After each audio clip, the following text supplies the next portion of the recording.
so high I'm hypnotized. What's up is down, what's left is right. All right, welcome back to another episode of Up in the Air.stream. And in this episode, we are going to be installing a Cerbo GX Mark II, which is the latest version, and also a Touch 70 screen. And that is the Victron Energy products. Now we're in a 23-foot Ford bunk twin, which, you know, that's the model basically design. It's a 2022 and Airstream, and this is going to hold true for a lot of you that do own twins, even though I'm pretty confident that a lot of the 25 footers are probably a little bit different. Don't have one, so don't know, so just be prepared for things not to be exactly laid out the same, but a lot of these principles will be applicable to you know, what your challenge will be to install the Cerbo GX. I don't think it's going to be a challenge, but we are going to do a lot of little touches that are, you know, that's just the way I do. That's going to make it maximize our efforts. And so I wanted to start off by introducing what the video is about, and also just kind of to bring you along the whole way. I always get feedback that sometimes I ramble on too much or get too in depth with some of these videos. And then sometimes, obviously, I get the comments that I didn't bring you guys along for enough of the steps. So, and then there's occasionally the video that gets corrupted. So there's always that too, even with my best efforts. So what we're looking at here is, this is the passenger side of the Airstream, and that is the tankless water heater. So 2022s. Maybe 2021s, just verified that the other day with our good friends that we met, that they also have a tankless water heater. So it must have been sometime in 21, maybe about the same time that they were, or 2020, the same time they were putting the composite floors in. Got that addition. And underneath this passenger side, we have basically 3 compartments. And the first compartment here has been used typically for shoes, and this we've kept our Berkey and rags, and then this one's going to remain, and it is going to be shoes. But what we're going to do here is we're not going to probably use too much of the space here with the tankless water heater, because we do want to kind of keep that separate from the rest of the install. Keep the, you know, whatever heat that it produces separate from our electronics. So we're going to take advantage of that compartment, and then I do want to maintain a compartment here for my shoes, because Chrissy's not giving up any of her space, so we know that, and she has to have her shoes. So that's all I need, is just this little compartment. So what we're going to do is we are going to cut this this locker here, and we're going to go across here, and we're going to go the full length down there, and we are going to basically put some piano hinges on there, and that is going to allow us to be able to get into this very quickly, even more so than just having these doors to be able to get in there as well. So it'll be very accessible, to say the least, once we get this done. And that'll be good, because you know, if we have an issue in there, whether it to be a wire that we need to replace, or a fuse, or something's just not acting right, we'll be able to get in there quickly. And I believe that to give you kind of, if you haven't watched our DC to DC charger, which is here, I didn't do a great job of showing you guys how to install that, because I'm always concerned about folks that don't know maybe as much about electronics as they should, attempting to do these projects on their own. So that does give me pause to show you exactly step by step, because you know, maybe I forget to show you something, or you know, and then you do some type of damage. Which brings us to a good point in this video, is I am not a professional installer, nor am I an electrician. And you are basically watching this video, I hope, to basically get some information that you will further educate yourself. And I in no way am implying that this is a install video. So that's kind of my half attempt at a disclaimer. But it is just a statement, you know, basically saying, hey, this is not going to take you all the way. So you're going to have to educate yourself. And that is part of doing this, you know, and being a DIY person, is that you learn something, and I'm, you know, I think it's great. And I won't go on about that too much, but I feel like, you know, I've been a life student different things, and that's always a great thing to do. So don't shy away from that. Challenge yourself. But to finish that thought, this compartment here, and it even states that the pre-wire, the controller, is located in this compartment. Well, that's nice, but you know what? And I'm always dinging on Airstream. If I ever show up for a tour, which is only like an hour away from my house here in Ohio, they're probably going to turn me away. There at the door, they're probably like, "No, we know who you are, and you badmouth us all the time, so no tour for you." But hopefully that's not the case, because I am going to get around to taking a tour one of these days, because I truly do love these Airstreams, and we have enjoyed it so much. We just got back from Nashville and had a great time, and we'll be showing you guys some of that as well. But I put handles on this lid and permanently removed the screws, because there's a lot of stuff that lives in here, and it all gets hot. All of it does. And if I ever needed to get into here in a hurry, which I said in the DC to DC charger install video, I want to be able to get in here without breaking out an impact, which I don't even carry with me. So yeah, not a good design. All of this should be accessible, just like the hot water heater compartment lid is, with basically access panels like this one right here. So this works out good though. You just leave your screws out. It's a snug fit in that corner, especially with the foam. So all right, so with all that said, I am going to show you what the result of this is. I'm going to take this off of here. I know that I've watched another video, and maybe I'll even include the link, that Soda Solar, I'm saying that wrong, but anyways, they did, and I've mentioned before that I wasn't going to mention their name, but they had done an install on a Globetrotter, and I think there's room for improvement. Let me put it that way. But one of the challenges that they had was this piece does go underneath here, and I'm hoping there's no screws underneath there, that they actually thought about us, the person that was going to have to live with this. But I don't know. I might end up having to just cut this in place. So that might be interesting. We'll figure it out. I'll let you know how it goes. There was something else I was just going to say right along with that. And then we'll definitely be making access here as well, but we'll show you that when we get there.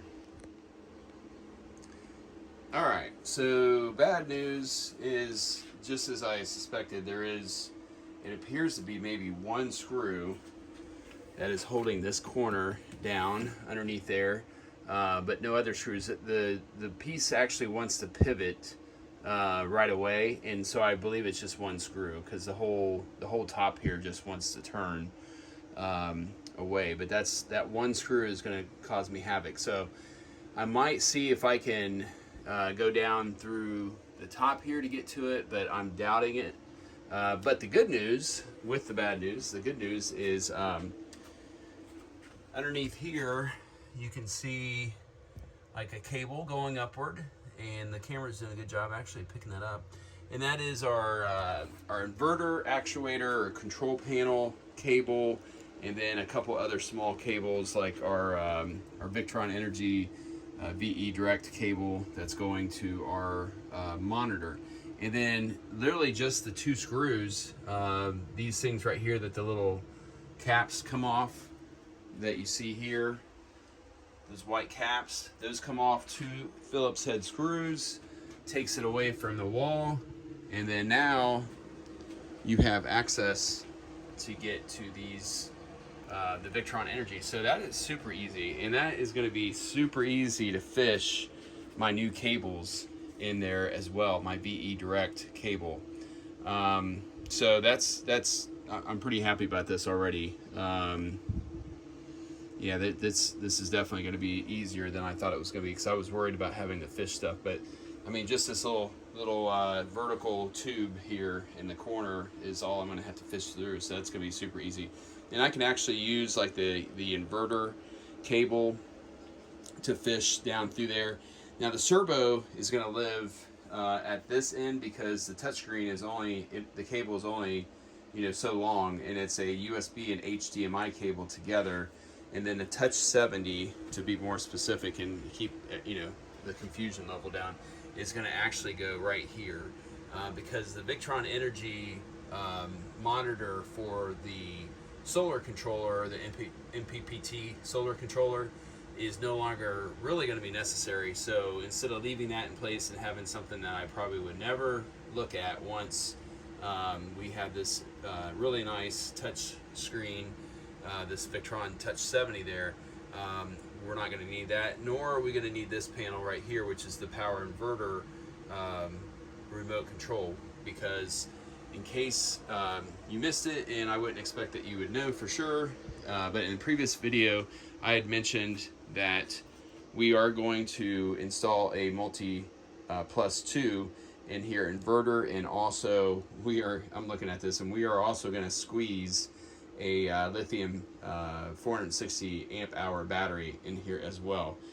And it is going to be a challenge, because I'm now that I'm kind of just looking at this a little more directly, I'm seeing where there's going to be limited space to make this happen, and we may end up having to sacrifice some of this side compartment storage, but we'll see. That wouldn't be good, especially after I did all the carpeting and stuff, but no worries there. I can always cut the carpeting and move the divider over, but we'll see. It's gonna be definitely tight, because the Multiplus II will really take most of the space that where the impact drill is right there, and then that battery is not going to fit in that little space right there. It's pretty long. So and even if I was to compromise or get rid of, I might have to get rid of my shoe compartment. That might be what I have to do. So I know I'm rambling on about that, but I think this is a thing that you have to basically size up your project early on, so that way like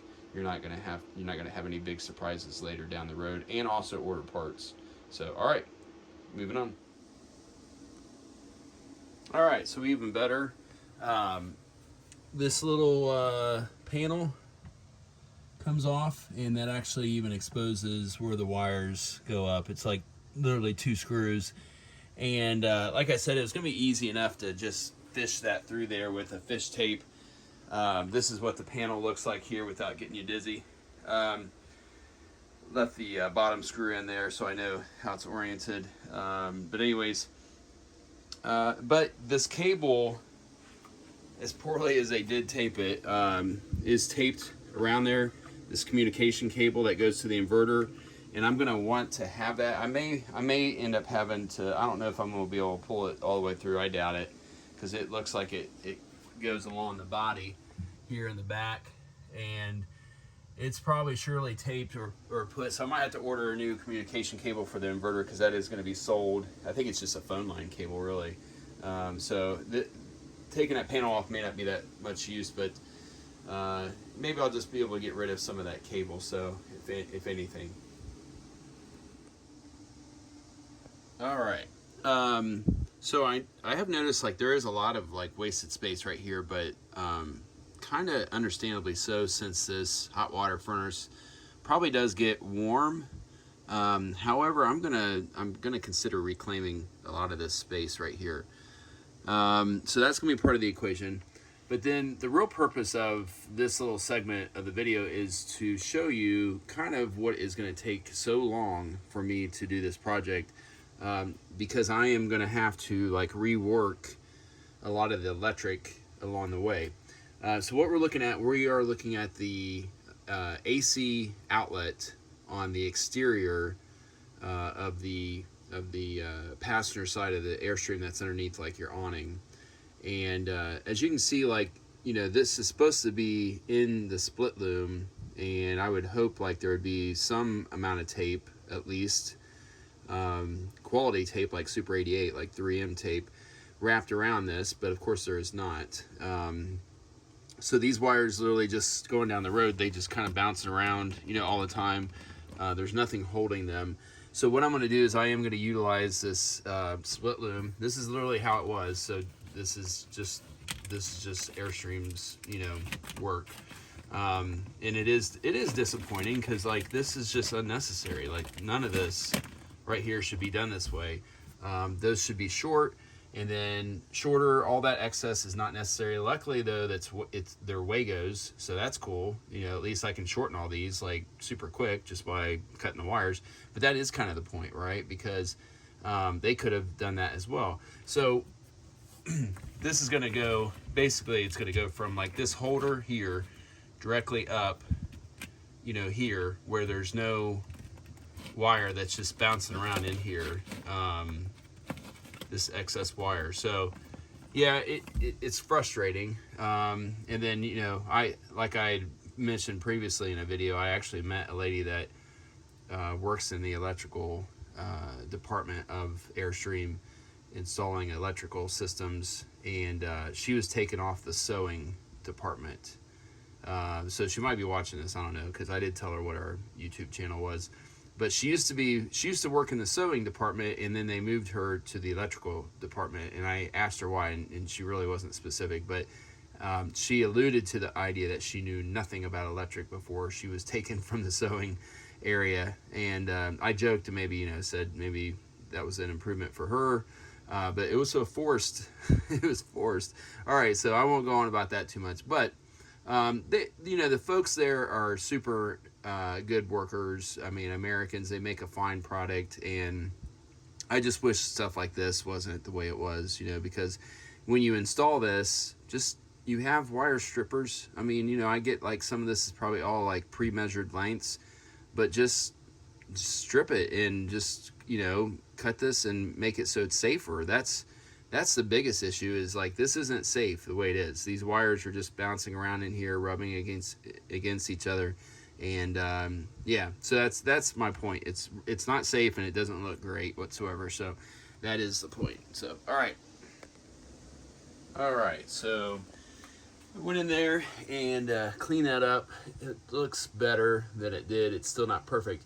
Like for example, they're using 10 gauge wire for these Wagos that are only rated at down to 12 gauge. So that was a little bit of a challenge, and literally what they were doing is they were just overstripping them.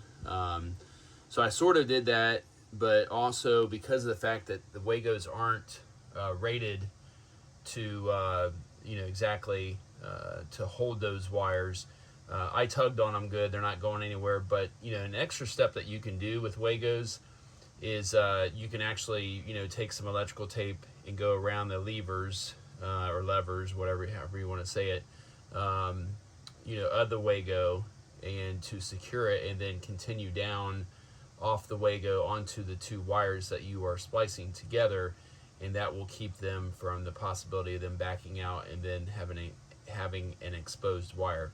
These things are extremely reliable. I've never had any issues with using them. So, you know, it's just more tidy. And kind of the reason why I really wanted to do that was because this is where the Cerbo GX is going to live. It's going to live like on this wall where I know I have enough cable. I'm going to verify that before I mount it for the touchscreen. And I'll probably end up mounting the touchscreen. The one thing that I'm going to do is I am going to remount the solar controller over there, and I'm going to clean a little bit of this up, this rat's nest up, but I'm not going to go too crazy until it's time to do the Multiplus. And I probably will just leave the inverter in place until I do get the Multiplus instead of taking it out. I haven't quite decided to do that yet, but I wanted to talk about sort of like what's next, and then what to expect, and see if this is something that you want to continue to think about doing. So the touchscreen is going to be on the left, and then the digital Multiplus 200 digital controller. It's they have a lot of terminology for these things. I'll pop it up on the screen. It's going to live there on to the right of it. So the Multiplus will be there where the inverter display is, and then over there will be the Victron Energy. And the one thing is that you do not have to have, like, those outlets are always energized as like a pass-through, even when the inverter is not active. It's just they don't have any power if you're not plugged in, and then you can always turn the inverter on. So taking this display off, we really don't use this inverter so much because we don't have a need, and it really just powers like small loads. So it's going to be a completely different experience when we get the big Multiplus that does 3,000 watts. We'll be able to run the AC, and that's the whole point of it. And then to make one mention, and obviously this is subject to change, just like I changed up from making a 460 amp hour battery. I have taken all these panels out of the space down there, and it is actually going to be a battery there, a 300 amp hour battery there, lithium battery, and then also another one is going to live right here. So there's going to be 600 amp hours of battery, which is a little bit more than what I originally stated. But I took all the measurements, and with claiming some of that space there, I'm able to put 2 batteries, and then the Multiplus is going to live there. So that's going to be obviously this winter, but this is the beginning of that project, since we want to make sure to be able to control it with the Cerbo GX. Alright, so as previously mentioned, I'm working on cleaning up this area, and I wanted to explain a little bit in case you aren't familiar with this compartment, which looks similar with all the different models. That little outlet that you see right down there, that is actually a 15 amp circuit coming from your WFCO power distribution. And so then you plug using this power cord, you plug your inverter into that, and then that basically creates like a power pass through, because that's your outlet right there of your 110 14 gauge Romax, and that powers basically the outlets like your TV over here that's labeled inverter circuit. That's the only one that I know of. Oh, I think the other one is the one up here in that cabinet right there. I think that one also, because it powers the Blu-ray. I think it actually has a list on the yeah, it does. Okay, so what that inverter circuit does is it does the inverter receptacles, which is Blu-ray, the bedroom TV, the dinette, and the TV. Now I plugged in, it says dinette, but I plugged in a tester to that dinette, and actually I had power, so I'm not sure if that's correct or not on the labeling there. I thought maybe the dinette was one that was a inverter circuit, but I don't know. So it doesn't matter, but I am going to go ahead and take it out because I won't have the display to turn it on, and we never used it in the first place, because really most of our devices we can, we're normally plugged in, and most of our devices we can charge alternatively, like our phones and stuff like that. So we're plugged in most of the time. I hope this doesn't bite me in the butt, because it is going to be a couple months before we put the Multiplus in, but it is what it is. While I'm in here cleaning things up, I'm gonna get these wires out of the way. These 12 volt wires here, or I should say DC battery, heavy gauge, 4 gauge is what it is. They come directly from the battery box, and so I'm gonna cut those and tape them off. And then what they're going to be used for in the future is actually having a like a Anderson plug, SB50 Anderson plug located on the outside of the battery box, so that way when I want to use the macerator, I can plug in there instead of having to have the vehicle in proximity of the Airstream. And also the idea that I don't have to worry about running the battery down on the truck and starting it every morning to basically make up for whatever battery I use for the macerator. So that's the other aspect, but that's a future project when the batteries end up getting taken out of the battery box, which I'll be doing a video about that as well, for what it's worth. Alright, making some progress, and just want to tell you a little bit about what I did here. So what I did was, junction boxes are pretty important just to keep, for safety reasons with your Romex and stuff like that. I might get a cover and put it on that junction box, but really this is all out of reach, out of touch. There's so many things in here that aren't sealed up, like if it was in a public space or something like that. So But what I did there was I did take the inverter out, and then down there I used some inline Wagos that are rated for 14 gauge wire, and taped all the levers all the way around and then put it in there. And so now, just to kind of explain that circuit, and I've labeled the circuit breaker box to reflect it, no longer is a inverter circuit. It is just simply a 15 amp circuit. So it was feeding the inverter so that when you're on shore power, those circuits will work. And if you're not on shore power and you need to turn the inverter on to get those circuits to work, then that's the way that it functions. So I don't know if you picked up on that, and I thought I'd explain it. But my goal was basically to take the inverter out of here, since we are preparing everything for the Multiplus II, and we don't really use it, like I said. So I know I've said that several times. So I coiled up I taped off really well our 12 volt lines there coming from the battery box, and I'm going to be utilizing those later.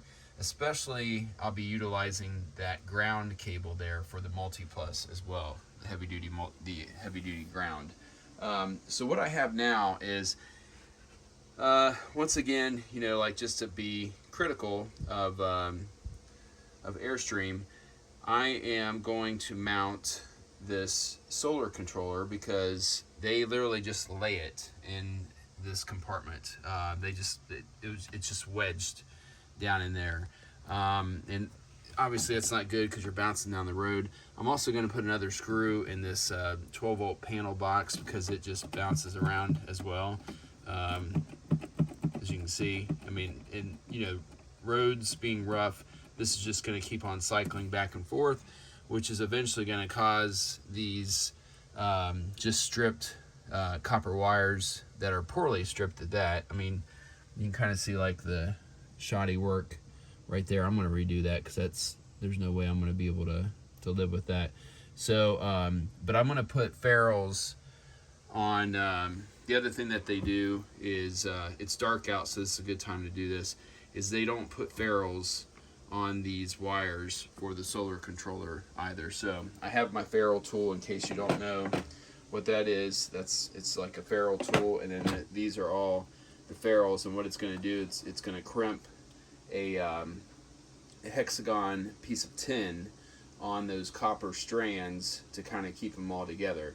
And then what I'm going to do, just, I have my DC to DC controller here, so what I'm going to do is I'm going to mount that solar controller right over there, and this will kind of be a nice tidied up compartment a little bit. I'm still going to do a lot more work on it later, but I am going to fix that right there, because there's no way I'm going to walk away from that for another day.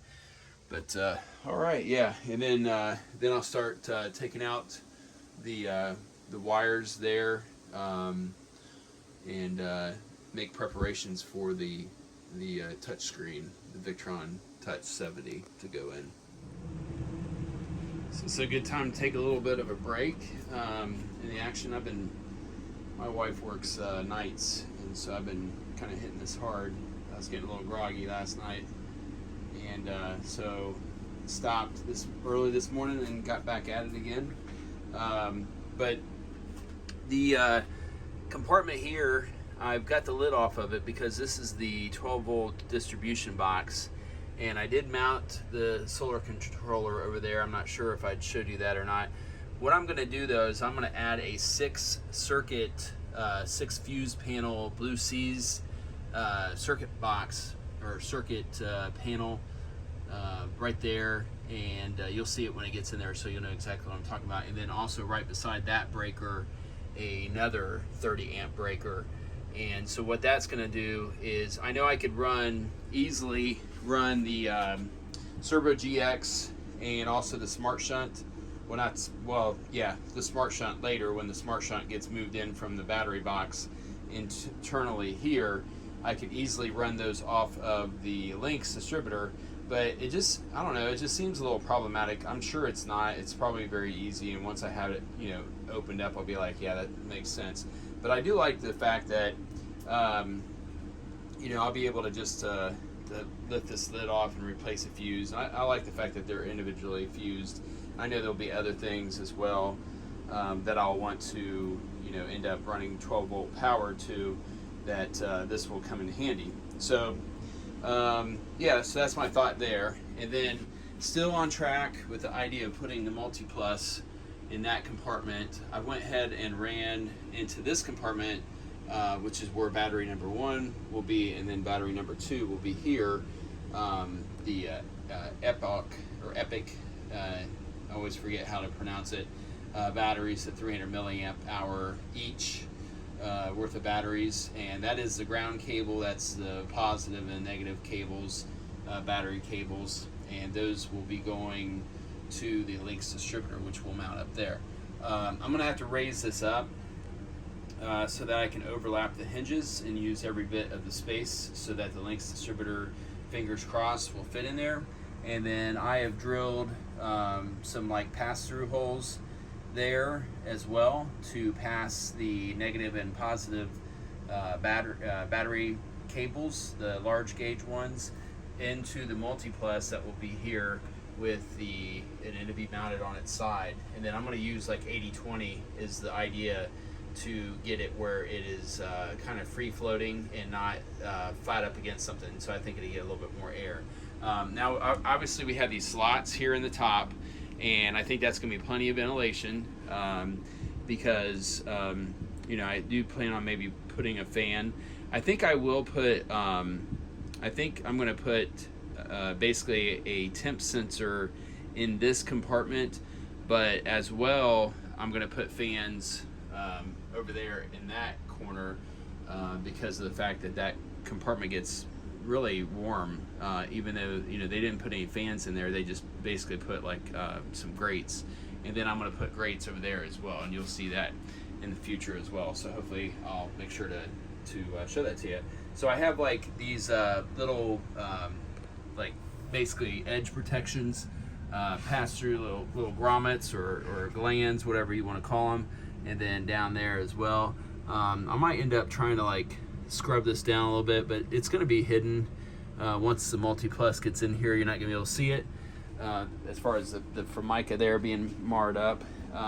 So just basically taped up the telephone cable, which was what was running the inverter, and also, by the way, the telephone cable that does control your thermostat, I'm all over the place, apologize, does run up just inside this wall, and it was just dangling, just, you know, as it goes up. And I think I'll be able to show you as it goes up to the AC unit. It runs in this little channel right here, so that's also a benefit of knowing. And that's kind of the benefit of like tearing these things apart, is if you have like an issue. But I did put like an anchor right there to anchor that cable, that telephone cable that runs up to the Dometic AC unit on the roof, so it's not just, you know, flailing around, which it was. And so then I just zip tied those up. Now moving on around here, I'm getting ready to mount up the Touch 70 right there and play some cards. No, I'm just kidding. And so the Touch 70 will go right here, and as you can see, I justified it as far as I could because the multi-digital control panel will be going here, and so I might end up having to, because I don't know where the wires fall on it, it's going to be really close. I'm going to push it right up against the touchscreen, most likely.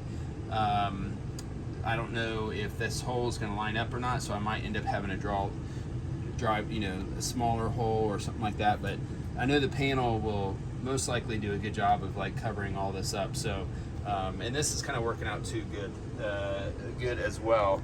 I guess I should have checked those wires to see. I don't know. Yeah, that's probably not going to work out. So I'm going to have to drill this out. I'll probably just take like a small, I'll probably take a small hole bit right here and just drill this out, because if you see here, with my best intention, it's probably going to hit. So that's not going to work out so well. So anyways, it's just like that, you know what I mean? You put it up there and then you kind of measure it up, and but take your time. Obviously, you know, you don't want to put any more holes in these panels than you have to, because you know it's permanent. And so, you know, just like when we did the micro air, we put the caps over the old holes for the original Dometic. You know, you just want to make it look like, you know, it's not butchered, like it came from the factory that way. So, all right, moving on. All right, getting some real progress done. So there is the Touch 70 installed with the digital multi-control. Won't be able to test the digital multi-control obviously until I get the Multiplus II installed. And but I wanted to kind of give you some updates, because I've done quite a bit since the last segment of the video, and I do apologize. It's just, you know, these videos can get very lengthy, and I hope that the stuff that I do show you is actually relevant. So there's like our RG45 coming in from up in the wall, and then that's the Cerbo GX touchscreen 70 cable with the USB. I'm gonna get my lamp here, kind of show you a little bit. Sorry about the camera work. So the Cerbo, like, once again, it's still gonna be located back in there, and as you can see, there's the HDMI cable and the USB that's gonna plug into it. I gotta get power over to it. I wanted to show you these. So there's gonna be a fan right there where that 4-inch hole is. Those holes there are from the dowels that was in there, that glued in there to put the cabinet here together. So that's what those holes are. I might end up putting like some screws with buttons, you know, just kind of clean things up a little bit. But you know, who knows? But the multi-control will go in here, and then as you can see, up in the top here, I have these, and these are kind of new to me. I never really have used these, but the application here is really good. These are these cable racetracks. Now keep in mind, you need to justify them a little bit up, and I could have came over on that one a little bit, but no big deal. And then there's the covers, so when I do get all the cables in there and I'm tidying it up and finishing up, I'll be able to put those on there. I did use like 2 wood screws, because there will be a little bit of weight in these once all the cables are in there. So I wanted to make sure that the double-sided tape doesn't fail to hold these up. These are pretty beefy. I'll put them up on the screen now as far as what they are and where to get them on Amazon and what they're called. Good quality, and as you can see, I have a lot of holes there, a lot of 4-inch holes with a 2-inch in the middle. Now the reason for this is I wanted to maintain the support, obviously, for the bed, and really the way it's put together, there would be no deleting it, but there'll still be plenty of support. You know, I'm even with a bigger person, there's no concern there. This bed's not going anywhere. It's like doubled up, and then you have your lid, you know, as well. So it's very solid, and then a support down the middle, and then on the end as well. But what these holes are for, and obviously I could just cut it out in like one big square, but didn't really want to do that either, because there's no need for that. As long as I have holes for ventilation, that's what these are for. And also these they have been cut to the proper height to allow the cables, I think it's going to be 2-aught cable. Yeah, I think it is 2-aught cable or 2-aught, yeah. Don't take my word on that. But anyways, I'm getting ahead of myself. Cables to pass through there.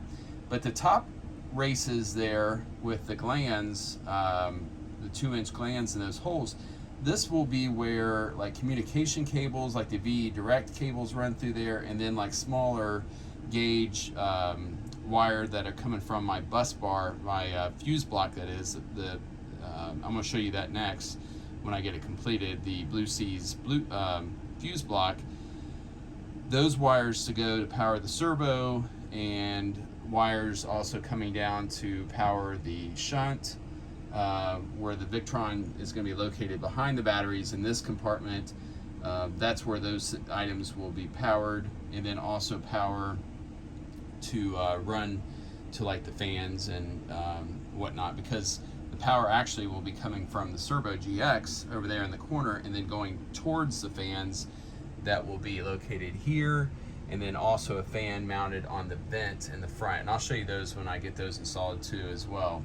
But I wanted to show you kind of, and then down here to finish that thought is going to be like the DC cables.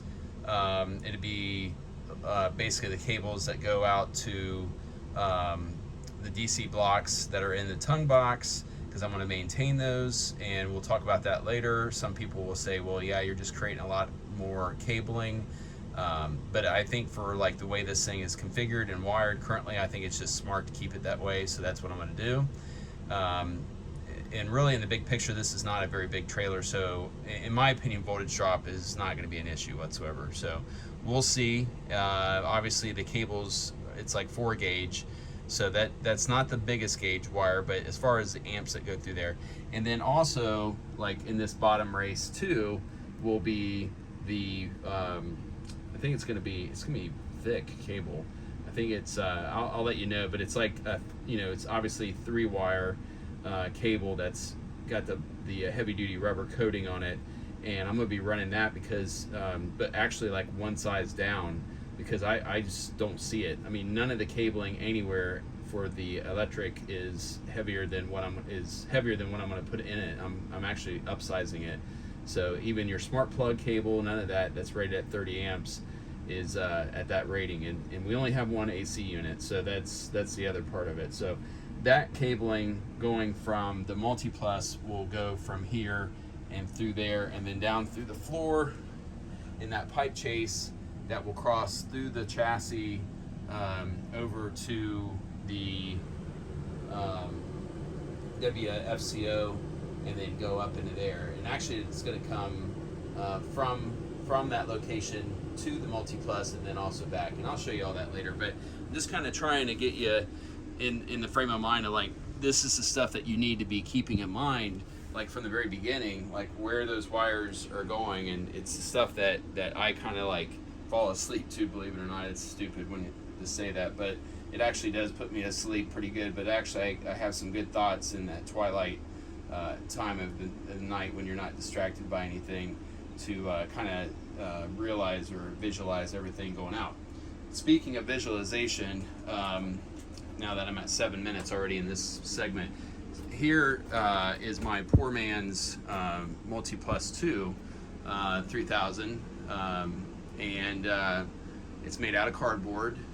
So what I did with this, I think most of you up front will know, like what the purpose of this is basically it's a mock-up, right?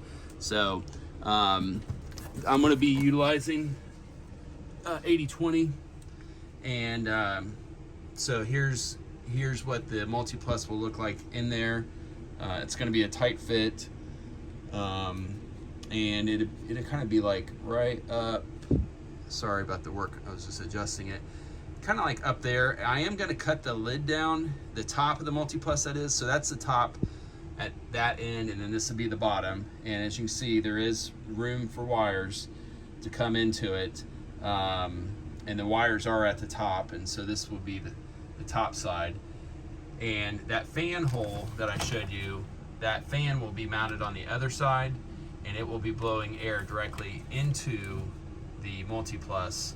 And the Multiplus actually has its own fan as well, but this is going to give it even more ventilation. So then that air will come out the bottom and go through these holes and onward to cool the batteries and whatnot. So, and then let's not forget that the bed has all this ventilation out the top where the heat will be able to rise out. And the Foley system obviously creates a situation where there is an air gap between the mattress itself and you know, the lid or the deck of the bed platform itself. So, all right, enough for this segment. Next thing I'm going to show you is the DC fuse block. All right, so we do have the Blue Sea Systems. I'll just show you right here, and also I'll pop it up on the screen. Fuse block, and what we are doing this for is basically to run the smart shunt and anything else that we need 12 volt power to. including the servo power as well, which from my understanding is very minimal amount of amperage that it takes. I am going to put a 5 amp fuse block in it just in case, you know, I plug in several USB devices or the fans that are running or whatever relay that I have power. I know that servos really can't handle too much when it comes to supplying power as a relay, and if I need to turn something on that has a lot more power than that, then I'll want to have a dedicated relay that actually has more 12, that's rated for higher 12 volts. So not to get into that too much, but the next thing that we're going to be doing is the fans. But let me just show you this real quick. So in case you're not familiar with these 12 volt distribution systems in the Airstream, basically what we're looking at is we're looking at some breakers, some auto resetting breakers that, like automotive style, that will obviously break in the event that a overcurrent situation is presented. Now I don't know what these are rated at, and if I would imagine that they're probably at least 10 amps, but maybe they're only 5 amps, but that's okay. We're not, at this point in time, we're not powering anything that's really going to draw like 0.48 amps is what they said the servo actually draws at any given time, even with the touchscreen, 70 or 50 in standby mode. So there is some differences for those people that are worried about power consumption as far as in standby mode and screen off and, you know, all that type of thing.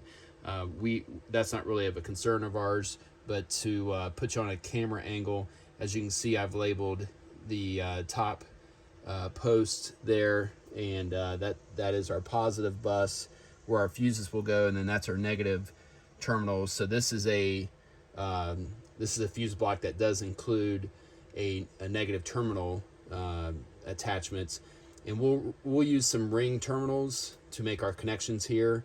And I did order a roll of 14 gauge wire so that I can run it and extend the leads to like the smart shunt and also the servo, just in case they're not long enough, which I know the servo is not long enough. The smart shunt possibly might be long enough, but we'll extend them if we need to.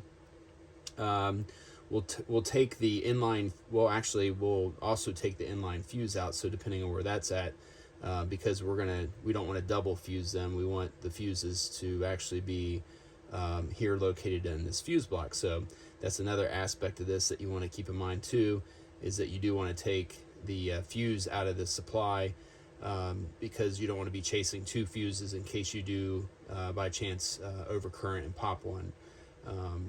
Which can happen, obviously. So these are blade type fuses. It's going to be a lot more handy also than running it into the into our links distributor and maybe maintaining a fuse, you know, that's like a barrel fuse or something like that. So next thing we're going to do is the fans. I am probably going to go ahead and run my Victron VE Directs before I do that. I have a lot of equipment coming for the fans, and I think this is actually where I'm going to stop the video. So this will be the end of part 1, and I'll go ahead and publish this, which it's pretty lengthy. I know I get, you know, rambling on. Some of the information sometimes is repetitive, and I do apologize for that. But so yeah, this will be the end of part 1. I appreciate everybody watching, and look forward to part 2. Part 2 will be the fans and getting them installed, and then showing you like the specialized splitter that goes into a USB. So we're using computer style fans, and so the wiring will be really easy to do that. I'll explain that some more. Also, replacing the fans will be very easy in case one goes bad, because they're standard computer fans with 4-pin wires. And then we're using a USB extension cable to go to the servo, and then I'll show you all the components. I have them on order; they'll be here tomorrow. So that is the beauty, you know, of being able to order things and then having them show up the next day. So yeah, all right. Look for part 2 coming out soon, and there'll be, I don't know how much we'll cover in part 2. Depends on how long it takes, obviously. So all right, make sure to subscribe and hit that notification bell so that you'll be notified when the follow-on video comes out as well.